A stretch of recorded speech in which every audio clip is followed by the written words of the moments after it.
Sound reduction in the present perfect. In conversation, we use the contractions haven't and hasn't much more often than the full forms have not and has not. When we use the contractions haven't and hasn't, we often don't say the sound t at the end. Listen. I haven't met them before. She hasn't called. Listen to these examples with haven't. We haven't eaten dinner. I haven't seen you in a long time.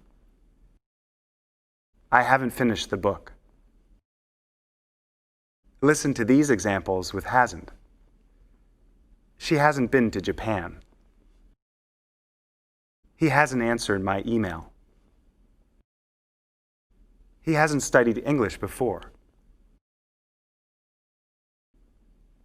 Now listen and repeat. Click on pause after each sentence. We haven't eaten dinner. I haven't seen you in a long time. I haven't finished the book. She hasn't been to Japan.